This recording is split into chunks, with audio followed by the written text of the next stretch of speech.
Greetings. Hi. Thank you for joining us today. This is a great opportunity for us to collect more historical information on Plymouth State, and we're hoping this is an opportunity to honor all those people that helped build Plymouth State over the years. Are you ready to begin? I am. All right. Series of questions about you so the audience can know a little bit more about you. What is your full name, please? Cynthia Waltman. All right, thank you. When did you arrive in Plymouth? 2012. 2012. And at that time, would it have been Plymouth State College or Plymouth State University? University. University. It had just changed about a year before, I Okay. think. We were good. Do you recall, I hate to ask you this, but it's a fun one. Do you remember what your first year salary was here? I don't. And I should know that because that was probably an important part of my decision, but I don't remember. Okay, that's all right. Some of us don't want to remember. I don't think it was bad because I came. Were you a full-time instructor at that time? Yes. All right. Maybe I should ask about what was your position? I was in the Department of Counselor Education and School Psychology, and I was the coordinator of the school psychology program. And what responsibilities would that entail? Oh, well, at that time it was developing the program. It had started, but they hired me to get national approval for our program. So the first couple of years I was kind of redesigning the program and going for national approval. And We got it. okay. I stalled there for a second, I never know. Yeah. Congratulations. I think the first year, it's kind of like a hazing process with our professional organization. The first year we got conditional, then the second year we got full approval. And so that was a big deal because we're still the only NASP approved program in the state. That's National Association of School Psychologists. So it was a big deal. That is a big deal, it's an honor. It was a lot of work, but I'm glad I did How it. often does an accreditation like that take place? Do you know? I think now that we have full approval, I think it's every 4 or 5 years, but I'm not positive. So some of those details I'm already forgetting. But I used to know them. Can you go back to the very beginning of your tenure at Plymouth and describe what your first years of Plymouth State were like? Busy. Very, very busy. Because I was, getting the NASP approval, adding courses, adding faculty. It was very busy. And then I started going for some federal grants. And so it was very busy. I mean, my average work week was 60 to 70 hours, all for the 9 years. Wow. But Wow. On campus this time? well, sometimes I was on campus or working at home. Wow. Wow. How did the student population change during your tenure here? Within our department, I think it grew in numbers, which was our goal and which was the dean's goal, to increase our numbers. So we did a lot in the area of marketing, and getting the national approvals helped bring students onto campus. Well, not on campus, because most of the graduate students commuted. Many an hour, some up to 2 hours. Wow. And they're adults, so many of them had families and responsibilities and other jobs. And most of our classes were in the evening. There we go. There we go. So there's plenty of parking, I would make the assumption, during the evening? Well, when they would get here about 4 o'clock, 5 o'clock, there was this changeover. And then I think after a certain time, they could park more freely without getting tickets. In regard to teaching, are there certain classes you were involved with? Yes, I taught most of the classes in assessment, psychological assessment. What else did I teach? The Foundations of School Psychology, which was the first course they took. So that was good because I got to know the students. And then many of them I had, well, for the full 3 years that they were in the program. Awesome. Outside of teaching and being part of the community on the campus, were there other opportunities to meet faculty, involve yourself with students, committees perhaps? Oh, well, of course, Plymouth is known for committee work. So yeah, there was a lot of committees, and that's how I did get to know people. There used to be, I don't know if they still do it, but there was an ice skating event.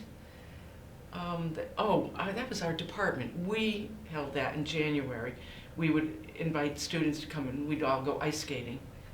And that was fun. I'm trying to think of what other things we did with students. Well, we would take students to professional conferences. So we would take, because of the funding I had, I would usually bring 10 to 15 students to our national conferences. And that involved social and,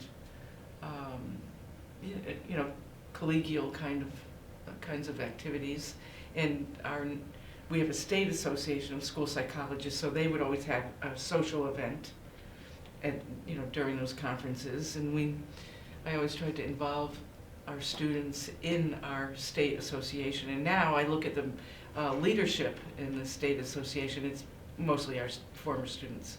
So that's kind of cool. I think as they look back, they think they had some wonderful experiences Mhm. outside of the classroom, Mhm. professional experiences. Yeah, and Yeah. they want to say thank you. Yes. I hope so. Yeah, I hope so, yeah. Let's see. When you got the offer to come to Plymouth State, why did you decide to accept it? Because I love New Hampshire. Bingo. I was living in Washington State at the time, and my husband retired, and I lived in New Hampshire for quite a while before I moved out there, and then I was like, okay, we're mobile. I'm going to start looking around. And then when this came through, it was like, oh yeah, New Hampshire. Did you travel far from work to home? While working here? Mm. No, 3 miles. Oh, that's a very far distance.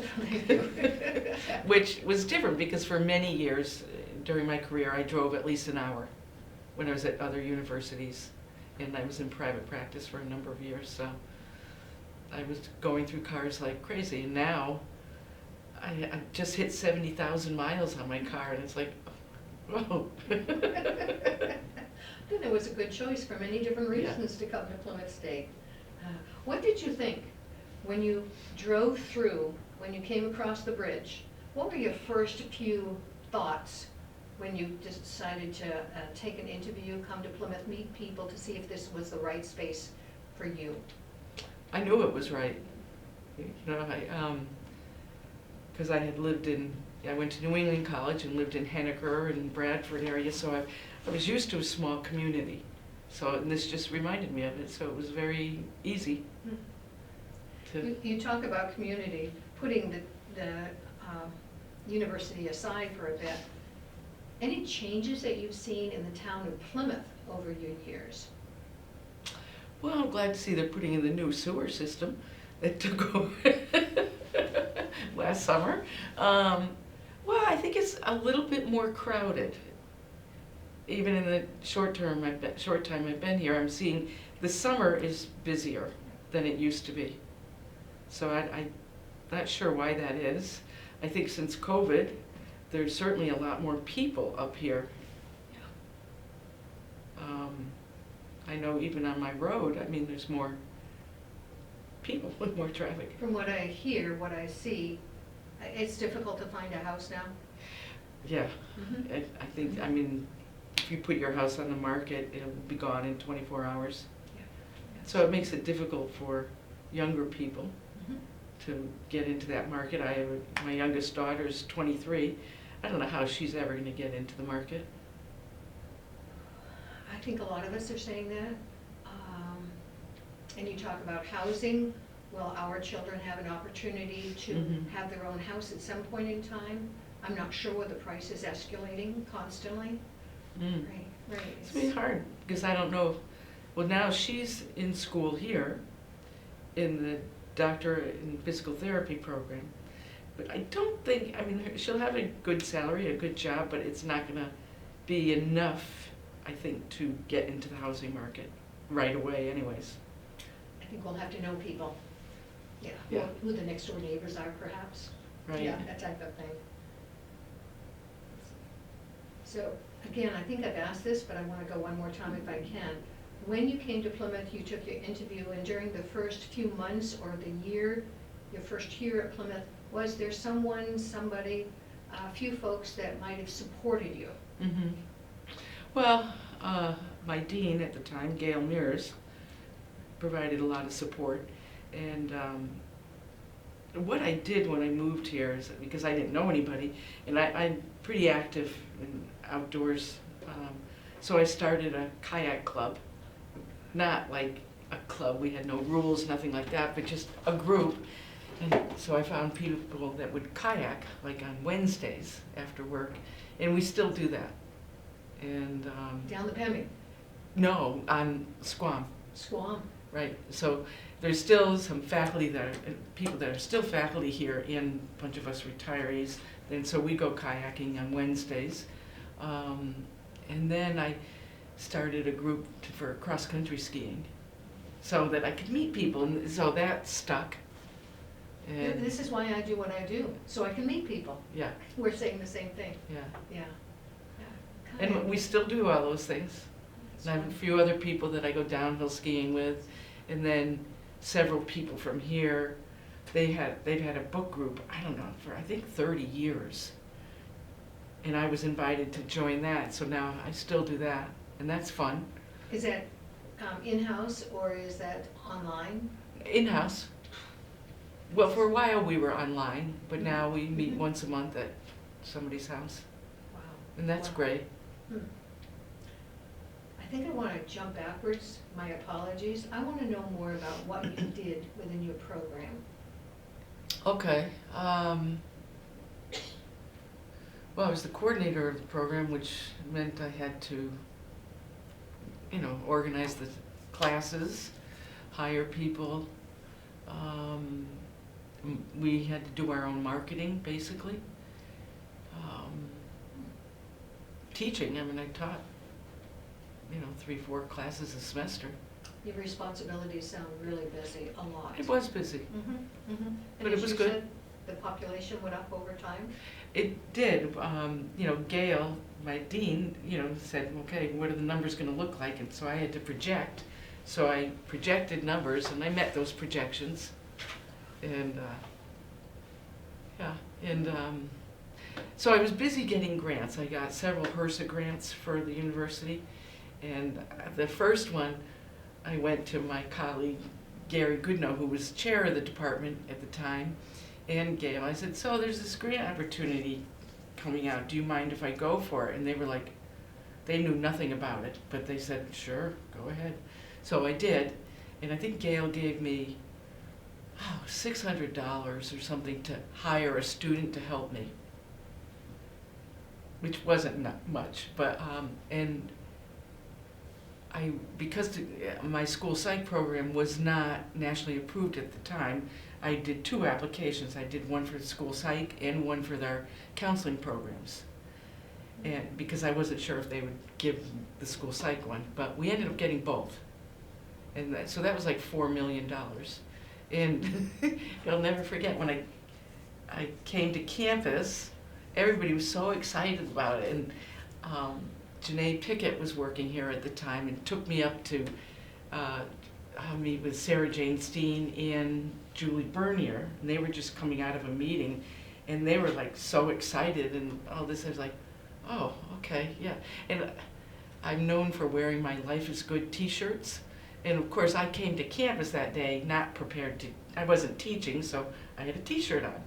And she brought me up to their office, and I was like, I probably shouldn't be wearing a t-shirt, but anyways, they were pretty happy about that, and I continued to do that for the university. I think I brought in, $15 million over time.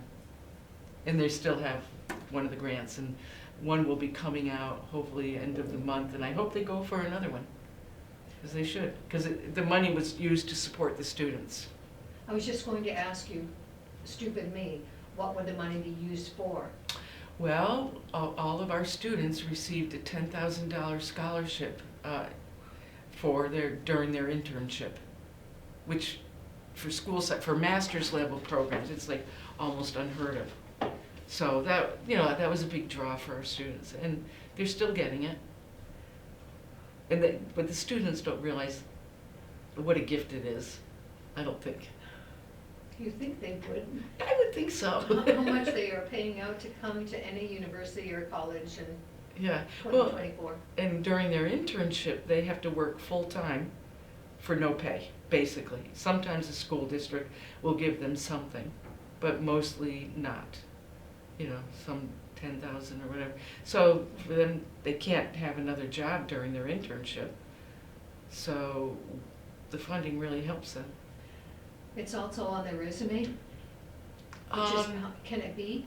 Yeah, well, I don't know if they put it on their resumes, as a matter of fact. If they were selected for something like that, I Well- think it would be prestigious. Well, when I was here, all of them got it. All of them. So we give out, between the 3 programs, counselor, clinical mental health counseling, school psych, and school counseling, we'd give out about 30 scholarships a year. So they'd all get them. That's amazing. That's amazing. And then there would be funding to take them to the professional conferences. They all couldn't go to get that, but it was first come, first serve, I think, for that. And then they'd get about $2,000 to go to the conference to support their travel and hotel and registration. That's great. What That's else did we do?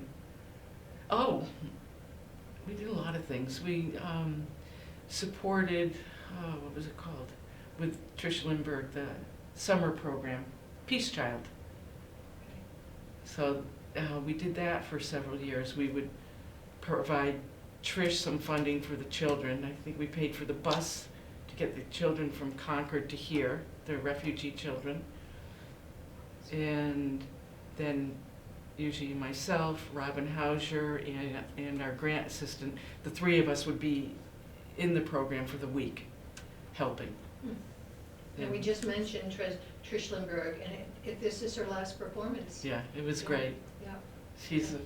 She's pretty amazing. Pretty amazing. And it was really fun to do that week with her, because I know nothing about theater, but watching her work with these children for a week, for 5 days, and end up with this beautiful program, it was really amazing. Amazing is a great word. Yeah. I usually tell people she's the only genius I know. She's the only genius Yeah, to be able to pull probably. it all together. She's so infectious, and Yeah. she's so drawn in. You get drawn into her Yeah. and what she's able to produce in such a very short period of time. One week, it was 5 days. And then the performance would be Friday night. And of course, Alex Ray, gave us the flying monkey for the week. And then he was so kind after the show, with all the parents and everybody, he would give out ice cream, scoop ice cream for the kids and, well, for anybody. It was just a really nice event. And I don't know if they're still doing it. I don't know if because I know when COVID hit, we didn't do it, and then I kind of moved on. So I don't know if they're still doing Peace Child. Wow, wow. That's a good question we should ask. Mm-hmm. Yeah. Mm-hmm. I'm putting you on the spot again and again Okay. and again. As you think about the 10 years that you were here, what might you say your contribution was to Plymouth State University? So many things that we just chatted about. I think getting the program approved,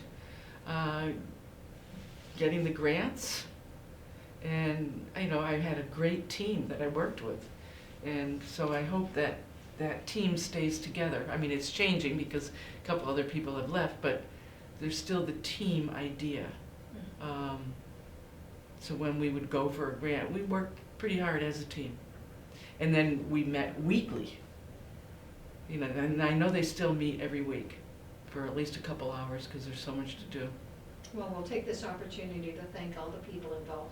Yeah, they That's were really great. important. Yeah, Yeah, that's, yeah, I think when you're doing something and you know it's important to a larger group of people, you're Yeah. willing to spend the time, and you love the socialization that goes on. Yeah, we had a lot of fun, and even as a team and as a department, we socialized. And I know with our meetings, every once in a while I would say, okay, let's have a meal. Get some Thai smile, or we used to make food, like one of the students that worked with us on the team, he had spent some time, I think in Argentina. Anyway, so we would do arepas, and then everybody would bring something, and so we did, fun things. I was just gonna say, it sounds like fun. Yeah. Yes, yes, yes, yes. I'm thinking of the following question. If you had some people outside here that are thinking about joining Plymouth State as a faculty member, as a staff member, whatever, regardless, based upon your tenure at Plymouth, what advice might you have for those people? Get involved. I mean, the academic work, I assume that's why they're coming, and that's great work, but to get involved with other people makes that hard work palatable. Because your faculty members work very hard, well, and staff, and you gotta have a little fun with it. Mm-hmm. So get connected, get involved. You said that word a lot today, fun. What? Pardon? You've said the word fun a lot Oh. today. Yeah. Yeah. Well, we did have fun. That's right, that's We right. worked hard, but we had a good time. You're bringing together you all have the same goal, but getting there is part of the Yeah. fun. Well, we could, have our meetings, and we'd get a little distracted at times, a little silly, but we'd get the job done. Mm-hmm. That's nice, that's nice. What have we forgotten today? Think about your time at Plymouth, people that you've worked with, students, staff. Is there anything we've forgotten that maybe should be shared? Because we know what's gonna happen when we turn the lights off. Yeah. Well, I could share a funny story about Gail Mears, because I hope you interview her. She was my dean, and then when I interviewed here, they had just taken me to Thai Smile for lunch. And so I was sitting in this interview with Gail, with Dr. Mears, and I was so thirsty because of all the salt in the food. And I was like, nobody had given me water all day. And I was like, so finally she offered me some water, and I was like, oh, thank you, But so she interviewed me, and I was scared to death of her. And afterwards, yeah, I was. And afterward, over time we became friends and all that. And I told her that. She goes, wow, I thought I was really being warm and fuzzy with you. So I just laugh at that, because it's, two different perceptions of the same woman. But anyways, she ended up becoming a great support of mine and friend. And I had a great department: Gary Goodnow, Robin Hauser, Mike Mariska, and then one of our staff members who helped us with the grant, Sarah Donahue, who's the person now. But before Sarah, we had Sally Kilfoyle, and I'm sure you've heard of Sally Kilfoyle because she was pretty well known around here. And so I worked with Sally for several years, and that was really a great experience. She was so much fun and so smart. Oh, let's see. I don't want to miss anything. Look at the notes that you have, see if there's anything else we want to share with our audience today. Well, what I hope is that the university continues to support the graduate school, because they need it. When I got here, we were all in Highland Hall, and we were department, we had graduate studies, it was called. And then that was dismantled, and that I don't think was a great thing. I know as faculty members we didn't feel particularly supported, but we still did okay. So I'd like to see the university really support the graduate school more, and not just school psychology, counselor ed, but also teacher ed and the ed leadership. I know that program is gone now, and it's too bad, because we really need more teachers and more principals in this state. And I mean, we know we have a shortage of school psychologists and school counselors in this state, and we really need them, especially since COVID. because our kids in the schools really need support. I'm sure that's something that Plymouth State is working on now. Mhm. Just your numbers that you cited, the numbers of administrators that are needed out there, Mhm. principals, assistant principals, superintendents, is really at an all-time high, I believe. They need more of them. Yeah, the state has a critical shortage list, and I'm not sure if principals are on that list now. They might be. From what I hear, they probably should be, but anyway, so the state is trying to help, I think, and I know all the professional organizations are really more active in trying to recruit people to these, to education. Do you have any other memories of Plymouth? Since we're nearing the completion of our interview, I want to make sure that we have all your thoughts, your memories, stories possibly, that you have during the tenure Okay. at Plymouth State University. Yeah. Well, you asked me how I felt when I came over the bridge into Plymouth. And, I thought it was a beautiful town, beautiful community, but what really made the difference for me the first few months when I was here was the people I worked with. Leo, Sandy, Gary Goodnow, Nancy Puglisi. I mean, they were just so wonderful and welcoming and passionate. And I think we all really shared a passion, similar passion for humanity. Leo with his work in peace, Nancy, organizational wellness, and Gary, his commitment to humanity. And so when I mentioned the grant work we got, that was all about our passion, our shared passion. Because shortly after I got here, there was the Sandy Hook shooting where the children were killed. And I'm from Connecticut, and it was just so shocking to me. And a lot of my early work was in violence prevention in Hartford and New Haven, Connecticut. So hearing that it was so upsetting. And then President Obama put forth a lot of money into the federal grants to combat violence. And that's when the grant came out, I went for it. So, we had a lot of fun managing the grants, but the base of it was really our passion and to combat violence. The personal connection that you had to Connecticut, to the area around Sandy Hook, takes my breath away. Well, it was when I was waiting for my daughter. I was at the bus stop, and I heard that this happened, and I was like, where in the world could this have happened? And then a couple seconds later, the Newtown, Connecticut, and I was like shocked. And I think it's gotten worse, so hopefully people will continue doing the work. And the purpose of those grants is still to increase the behavioral health workforce. So that's what we were doing.